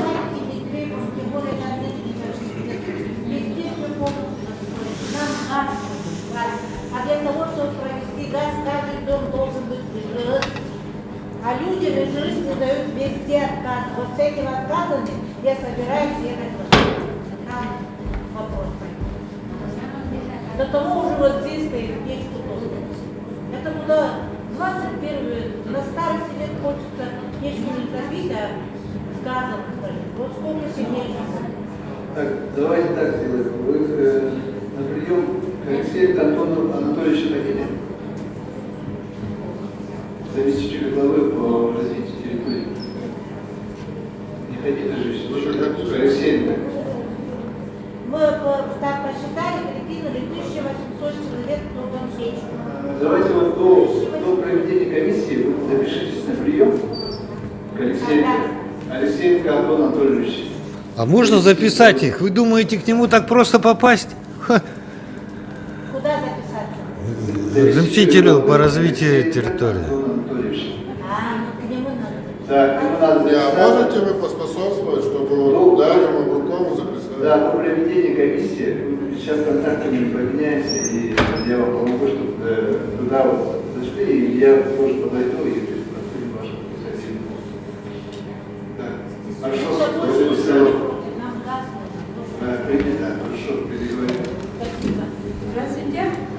Шейнара Юлиана, должностном Сатал, 11 квартал. Говорят, что земли по соцобъектам люди выделяют, эта земля стоит, не может превращается. Десятилетия не будут строить. Представители Сатала уже были, далее. Да, мы еще хотим спросить о большом экране, чтобы увидеть. Далее. Сатала с 11 квартала спрашивает. Где вот проходит железная дорога по нашему кварталу, именно в каком месте? То есть вы на карте хотите посмотреть или как? Ну, в действующей редакции генплана проходит на железная дорога, и еще половина квартала отмечена белым цветом. То есть, я так понимаю, это санитарно-защитная зона, либо охранная зона какая-то, слишком большая она. То есть 11 квартал попадает под железную дорогу или нет? 11 попадает, да? именно в трассу попадает. Ну вот часть территории, да, трасса железной дороги попадает. И та территория тогда не может быть переведена в садоводство. Да, те, кто попадает под трассу, она не может быть. А С1 может попасть в садоводство. Ну, перевестись. С1 сельхозугодие. Оно останется как С1, как сельхозугодие. То есть там строится документы оформить вы не сможете. Ну, часть территории-то невозможно, что ли, садоводство перевести. У нас вот 11 квартал, часть подпадает под сельхозугодие, часть под ЖД подпадает, получается. И то, что ту часть, которая подпадает под С1, мы не можем перевести в садоводство. То есть, если вы попадаете непосредственно под трассу железной дороги, то вы не сможете перевести. А то, что сейчас прорабатывают на изменение зоны, дальше, раз, два, те при принятии генплана, при положительном принятии решения, да, тогда они переведут. А те, кто попадает непосредственно, то не смогут. Кто точно говорит. Пожалуйста. Здравствуйте. Я специально выступаю последним, чтобы... Я Сатала. Проблема Сатала, я хочу довести до вас, до руководства города, что проблема Сатала вышла из-под контроля администрации. Население Сатала уже не доверяет Шадрину. И когда вы отсылаете нас к Шадрину, да, это получается какой-то замкнутый круг, из которого мы не можем выйти. В 2021 году мы, жители 9 квартала, инициировали собрание в администрации, пригласили журналистов Сусанну Рожину. Она принесла бланки Единой России, наказы депутатские. Мы все туда запомнили, верили. Это были выборы в Госдуму, да? И где теперь и где наши наказы, и кто отдаст ответ на наши наказы. И когда вы даете ответ, обращайтесь к Шадрину, да, это просто звучит как насмешка, или как просто ответ в стиле «отвали». Вот честно скажу так. Теперь я скажу так. Вот. Почему именно вы говорите соцобъекты? Нужны нужны Саталу, да? В городе же полно фондов, которые, у них нет соцобъектов. И вот эта вот причина, найти эти участки для соцобъектов, это просто звучит как причина, чтобы отказать Саталу, провести межевание, там, решить свои проблемы со статусом земли. Но это же получается у вас по факту ИЖС населения. Также по факту люди живут там круглогодично. Так? Соцобъектов это тоже нужны. Но люди же не платят ни земельный налог, да, ни налог на имущество физических лиц. Они не пользуются никакими госпрограммами, никакими гарантиями. Это же, и почему, вот вопрос такой, почему власти не хотят решать проблему Сатала? Почему вы даете такие обтекаемые ответы? Мы сегодня всех пытались задать вопрос. В группе Сатала идет бурное обсуждение. И все возмущаются, почему не прозвучал точный ответ. Спасибо. Давайте вопрос. Точный ответ в части чего? Межевание, допустим, 9 квартал. Мы вам говорим, что точный ответ. У нас вопрос обеспечения социальными объектами должен решиться сегодня. Социальные объекты должны быть. Вы же проживаете постоянно на этой территории. Это черта населенного пункта. Зона ИЖС. Поэтому социальные объекты обязательно должны быть. Да, должны быть, но разве они есть в других СОНках? Но Сатал это ИЖС. Другие СОНТ, они находятся в зоне садоводства. Но почему-то мы не платим ни земельный налог, ни налог на имущество физических лиц. Мы платим какую-то арендную плату, которую администрация собирает то мобильным платежом, то наличными платежами, да, что на самом деле противопоказано. Не соответствует федеральному закону. Ну, ваши внутренние вопросы по управлению, да, вы сами должны решить. Если вы выходите все СОНТ и становитесь ИЖС, то, пожалуйста, вы сами общим коллективным решением принимаете решение. Вы не должны вмешиваться внутри ваших каких-то организационно-юридических моментов. Мы обеспечиваем условия именно предоставительного характера. Наше условие – это обеспечение социальными объектами. обеспечение, может быть, плохо у вас там есть, да? Вот этого характера объекта там обязательно должны быть. Если бы мы согласовали сейчас, не учитывая вот эти моменты, да, вы же сами же потом будете страдать. Куда вот ваши дети пойдут, какие школы пойдут, какие садики пойдут. Вы будете ездить там на территории Марха, там еще куда-нибудь, еще дальше, да? Это удобно разве? Вы же все равно там постоянно проживаете. Это же целый населенный пункт. Это вообще центр, как центр района считаем, если ваше количество. У вас вообще своя администрация должна быть. Хорошо, тогда такой вопрос. На каких территориях эти соцобъекты будут построены, если на данный момент в Сатале уже, в принципе, все участки распроданы, и место, как читали в СМИ, там, школы 2 здания, садика 4 здания, и больница, сколько там, 5 зданий. Где это будет все, по вашему мнению, тогда располагаться в Сатале? На каких землях? Вот этот вопрос как раз таки администрация задает. Вы администрация? Вот мы его не задаем. Мы задаем вопросы. Мы задаем. Администрация должна задавать вопрос Сатала. Где, на каких территориях у вас будут соцобъекты? На сегодняшний день нам эти территории указывают, так как есть территории, где нет кадастра в Ну вот это нет. Здесь вот мы по кадастру видим свободный участок территории. Вот здесь вот они предлагают размещение школ и детских садиков. Верно, там без кадастра сейчас на данный момент это молодежный, по-моему, не только молодежный. То есть люди купили, оплатили, построили, залезли в кредиты, и они без кадастра. Вот. Там будет, подождите, соцобъекты, да? Куда люди? Идите гуляйте дальше? Или как? Ну вот поэтому я вам вопрос конкретно задаю. Что будет с людьми? Вот что будет с людьми? Что делать дальше? Строить, подавать в прокуратуру, писать в Москву. Что делать? То, что там предоставлено гражданам, мы это не видим.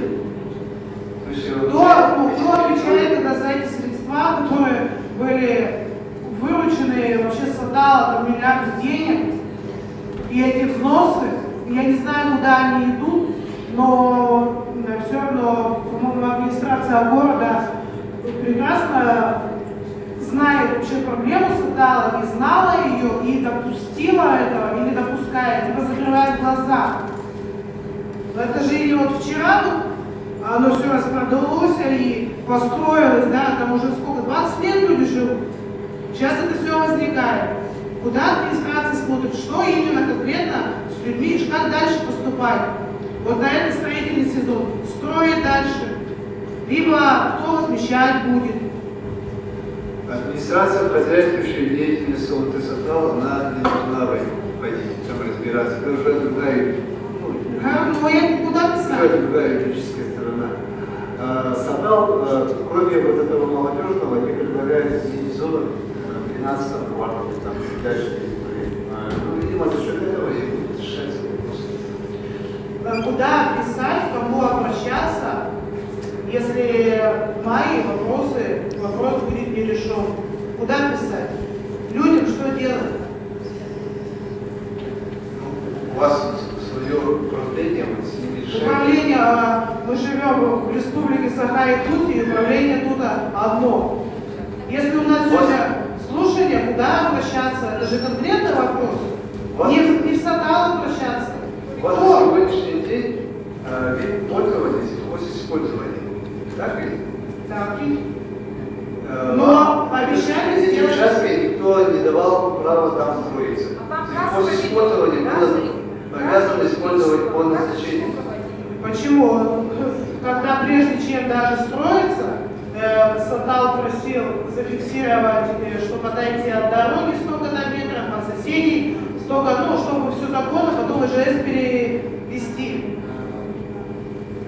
Они печать поставили, Шадрин это все заверил, без даже вот этого плана строительства каждого частного дома, да, делали все по закону, по правилам. Да, сейчас сейчас вот только возник в этом году такой вопрос, да, в прошлом году начался. Вот у меня и вопрос, что дальше делать, куда обращаться и как, план, стратегии, что делать? Вот я вижу, что у вас внутри Сомонты какие-то внутренние вот эти разные группировки, да? Друг с другом не общаетесь. Если есть какое-то недоверие, пожалуйста, у вас, если есть инициативная группа какая-то отдельная, да? Она есть. Да, напрямую обращайтесь, я буду информировать, допустим, или вы можете присутствовать на совещаниях каких-то на уровне администрации. Пожалуйста, мы никого ничего, никакой информации не скрываем. Если есть желание, пожалуйста, подходите. Хорошо, тогда можно. Хорошо, давайте мы будем держать в курсе. У вас сколько вот, может быть, даже у вас количество не ограничено. Вот, кроме вас, может еще другая инициативная группа есть. У вас одна инициативная группа? Но, по крайней мере, я знаю, пока, может быть, еще не все действительно контакты собраны в единое. Вот я присутствовал на каком-то совещании, да, тоже вот, после аварии. Тоже какая-то инициативная группа, тоже какая-то другая девушка там была. Уже вот она говорила, что я вот руководитель инициативный. Есть много вот таких инициативных. Главное, это все вместе сообща работать. Ну хорошо, ладно, это внутренняя группа. Тем не менее, ладно, куда, как с вами, с вашей группой, да, поддерживать связь? Откуда вы узнавать источники обсуждения по нашему вопросу? Ну давайте вот после, когда вы контактами обменяетесь, если вы представляете вот какое-то большое количество вот, жителей, да, этого района, пожалуйста, да, мы с вами будем извещать, когда по проведению совещания. Хорошо, подаю вам.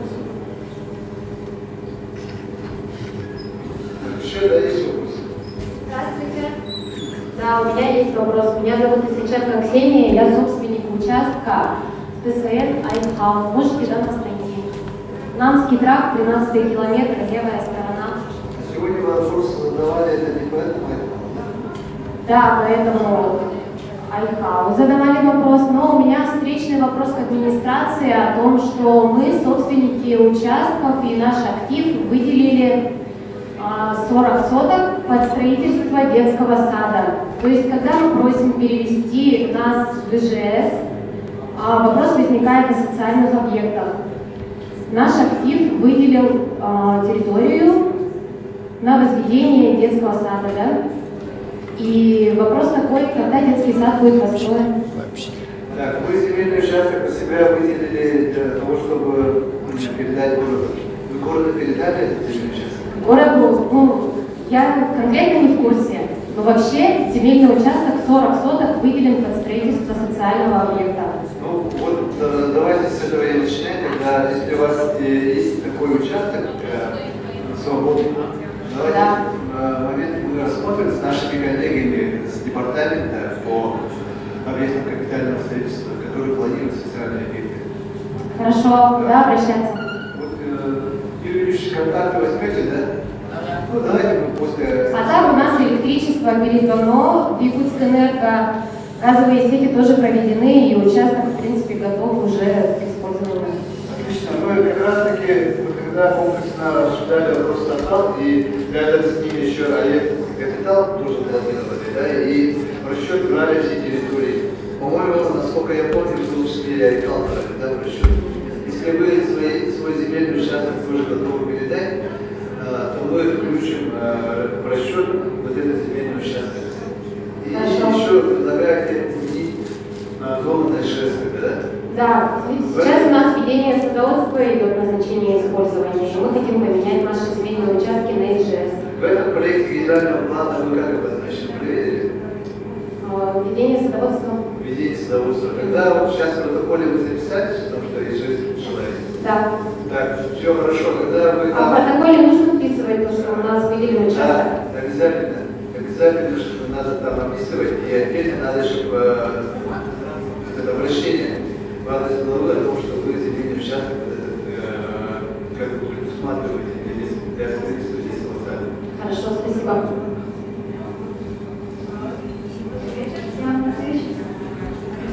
Молодежный, извините, пожалуйста, вопрос тоже дороги, она все-таки остается, или если плавает, если утверждение генплана, просто шаг нужно, что ее по получению только зона под рельс только останется, а зона такой охраны ее не будет. Будет охранная зона исключения? Есть санитарно-защитная зона, 200 метров. Она остается? 200 метров? Санитарно-защитная зона. Вы, по-моему, друг друга не понимаете. Наверное, речь идет о логистическом центре, транспортно-логистическом центре. Вот раньше по документам вот, весь молодежный, он был включен в этот транспортно-логистический центр. На сегодняшний день вот этот логистический центр, он исключен из генерального плана. Соответственно, осталось только трасса дороги. То есть вот этого большого пятна его уже не будет. Соответственно, вот это большое пятно мы рассматриваем по обеспечению социальными объектами. То есть это большая часть вот этого молодежного, она будет в таком вот виде. А под саму трассу там только край по нижней части подставить. То есть от рельсов 200 или 100 метров себе? Да. Да, 100 или 200. Просто это вопрос важный. Юрий Ильич, сколько там санитарно-защитная зона была? 200 метров в каждую сторону. 200 метров в каждую сторону от рельсов. Ага, ясно. А наша трасса прям крайне получается, и если 200 метров, то мы уже попадаем под ЖД зону, получается, да? Ну вот по нижней стороне вы можете попасть, да. Но мы не видим, вот еще раз скажу, да, мы не видим ваши кадастры, потому что у вас никакого документа нет. У вас его использовали. Вопрос, по карте можете показать, что именно какие налога, точно знать, попадаем мы или нет, хотя бы примерно ориентировочно. Юрий Ильич, по карте покажи вот трассировку, где железная дорога может быть по составу.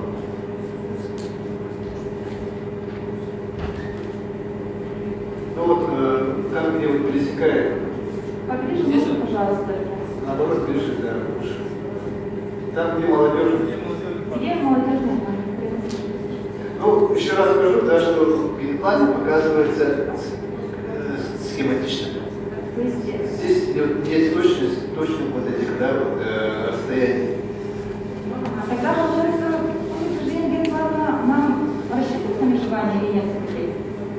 Но вот если вы попадете в трассу железной дороги, то его точно не рассчитывать. У нас проблема такая с многодетной вообще. Да? В декабре мы вот купили участок, нам когда говорили, вот по правее говорили, что там под зоной какой-то зайдет, камней подходных никакого нету. В общем, купили за 900 тысяч рублей участок. И сейчас еще один вопрос. Вопрос такой, если мы будем судиться, тогда нам агентство субсидий, агентство земельных отношений или департамент строительства, может ли нам выдать документ, то, что, извините, вот по вашему участку именно проходит железная дорога. У нас же межевания нету, соответственно. Какой-нибудь документ можете выдать, чтобы мы могли участвовать в лице? Я вам сразу скажу, да, конечно, вы запрос можете отправить, да, но это ничего не даст, потому что у вас вид использования это сельхозка, да, а трасса железной дороги, там, где вы санитарно-защитная зона, там, где вы попадете, вы можете использовать по заключению своего семейного участка. То есть никто не запрещает использовать. Соответственно, вы под ИЖС там никак его... Понятно, под ИЖС тогда никак невозможно будет, если рейсы попадают в нашу участку. Тогда значение только остается садовничество.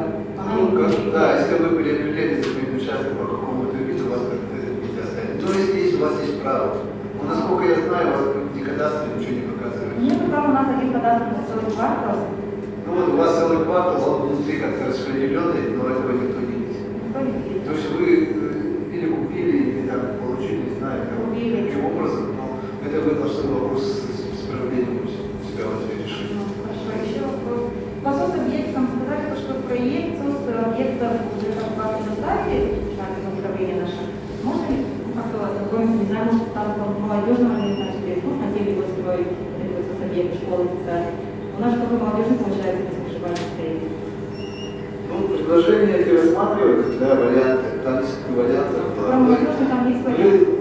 Да, на территории молодежного как раз таки там расположено. Ну вот это еще хуже получается. Вы должны, вот я вижу, каждый, да, вот по отдельности вы спрашиваете, вот там инициативная группа, вот сидели, вот один и спрашивал, вы как-то объединяетесь вместе, и давайте мы с одним, с кем-то будем работать. Мы вам представим вот самую главную информацию, а так каждого не будет. Сами понимаете, во сколько там? Больше 3000 населения. 3,5 тысяч человек. Вот.